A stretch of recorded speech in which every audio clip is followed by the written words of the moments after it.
আসলে একটু বড় সাইজের নলি থেকে একটু বের করি, দেখি কি কি বের হয়। আর এটা হলো গিয়ে কিসমত মামার স্পেশাল নলি লাঠি। এই লাঠি দিয়ে আপনি যখন বেরোবেন না, আপনি খোঁচায় খোঁচায় তখন বের করতে পারবেন। Let's start. ঝাঁকি দিতে হবে, ঝাঁকি। ঝাঁকি। দিলে হবে না। থাকলে ঝাঁকি দিলে পড়বে। ভাই দেখা যাচ্ছে? দেখা যাচ্ছে। শাকিল ভাই, হ্যাঁ। শাকিল ভাই ধরেন। হ্যাঁ,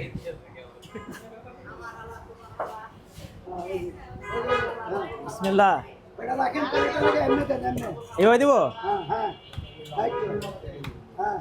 এই আর নাই। এই দেখেন, এই সেই মহামূল্যবান জিনিস যেটার জন্য আসলে আমরা আসছি খাইতে। অনেক সাধনার পরে পাইলাম। অ্যাকচুয়ালি কি সব নলিতে কিন্তু আপনি এই মজাটা পাবেন না, কারণ কি যখন রান্না করা হয় অনেক হিটে মজাটা আসলে গলে বের হয়ে যায়, এবং যখন এটা বের হয়ে যায় তখন আর কি নলির টেস্টটা অনেক আসলে বৃদ্ধি করে। তো সাইজটা বড় হওয়াতে আমরা একটু মজা পাইলাম। ট্রাই করি। 110। এই টেস্ট তো অলরেডি ভালো।